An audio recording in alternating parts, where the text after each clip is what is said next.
आज की कहानी एक हिंदी हॉरर स्टोरी से ली गई है, जो शुरू होती है एक सुनसान रेलवे प्लेटफॉर्म पर देर रात। तो चलिए इस सफर की शुरुआत करते हैं। सोचिए, देर रात का वक्त है, स्टेशन एकदम खाली और सामने खड़ी है एक भूतिया ट्रेन।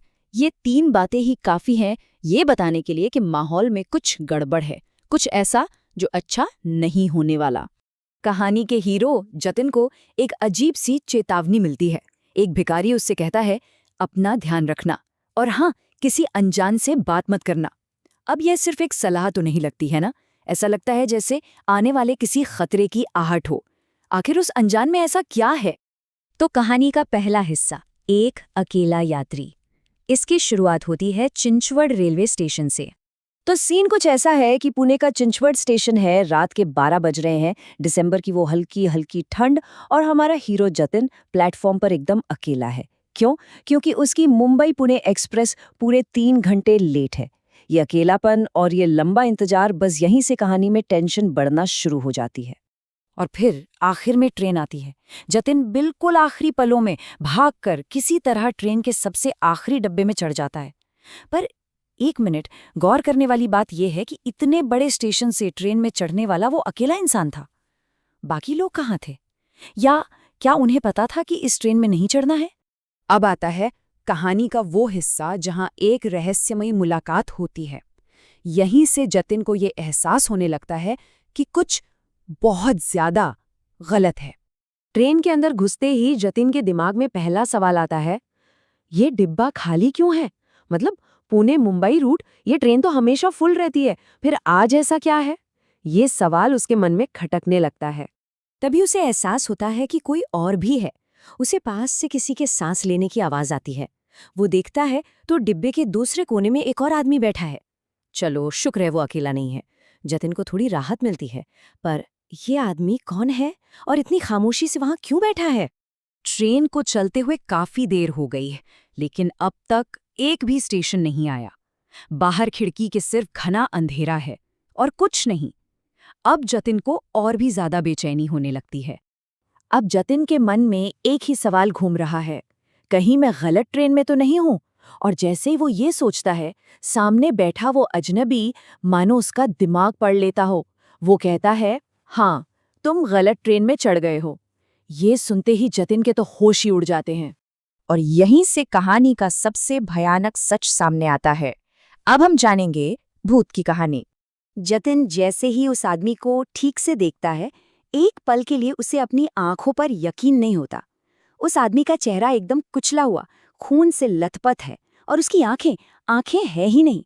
और फिर अगले ही पल सब कुछ नॉर्मल हो जाता है। ये क्या था? कोई वहम या कुछ और? और फिर वो आदमी जतिन के सारे शक, सारे सवालों का जवाब दे देता है। वो कहता है, किसने कहा तुमसे कि मैं जिंदा हूं? मैं तो 20 साल पहले ही मर चुका हूं। अब जतिन को सब समझ आ जाता है। वो भिखारी, उसकी चेतावनी, वो अकेलापन, सब कुछ। वो भूत बताता है कि उसकी मौत कैसे हुई। 20 साल पहले इसी ट्रेन पर कुछ नशे में धुत लोगों से उसकी बहस हो गई। बात इतनी बड़ी कि उन्होंने उसे चलती ट्रेन से बाहर फेंक दिया। उसका सिर एक बिजली के खंबे से टकराया और फिर पटरियों पर आ रही दूसरी ट्रेन ने उसे कुचल दिया। एक भयानक मौत। और उस मौत के बाद उसकी आत्मा को कभी शांति नहीं मिली। वो पिछले 20 सालों से यहीं फंसी हुई है, इसी ट्रेन में, हमेशा के लिए एक ऐसा सफर करने को मजबूर है जिसकी कोई मंजिल नहीं। एक श्राप जो कभी खत्म नहीं होता। अब कहानी उस मोड़ पर है जहां सवाल है आजादी की कीमत का।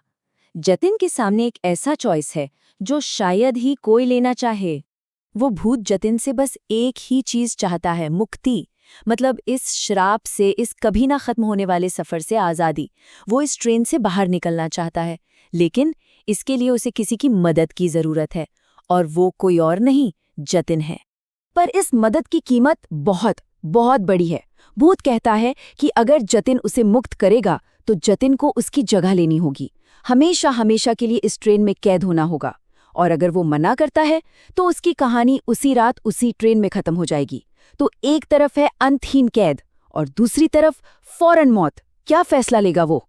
और अब कहानी का आखिरी हिस्सा, अंतहीन सफर। एक फैसला लिया जाता है और एक किस्मत हमेशा के लिए लिख दी जाती है। जतिन के पास अब कोई और रास्ता बचा ही नहीं है। अपनी जान बचाने की एक आखिरी कोशिश में वो मान जाता है। वो कहता है, ठीक है, मैं तुम्हें मुक्त करूंगा, ये जानते हुए भी कि इसका मतलब क्या है। जैसे ही जतिन हाँ बोलता है, ट्रेन एक जोर के झटके से रुक जाती है। वो भूत मुस्कुराता है और धीरे धीरे हवा में गायब हो जाता है। पूरे डिब्बे में एक बर्फीली ठंडी हवा भर जाती है और जतिन एक बार फिर अकेला रह जाता है। दरवाजे खुलते हैं, लेकिन जतिन अब बाहर नहीं जा सकता। उसने भूत को तो आजाद कर दिया, पर अब वो खुद इस ट्रेन का नया कैदी है। नया भूत या यात्री। उसका सफर अब शुरू हुआ है, एक ऐसा सफर जिसकी कोई मंजिल नहीं है। तो अब इस ट्रेन में एक नया भूत है। श्राप वही है और इंतजार भी वही, अंतहीन। जतिन अब उसी चक्र में फंस चुका है और अब उसे इंतजार करना होगा जब तक कोई और बदनसीब उसकी जगह लेने के लिए नहीं आता। और ये कहानी हमें इसी एक सवाल के साथ छोड़ जाती है, इस सफर का अगला यात्री कौन होगा।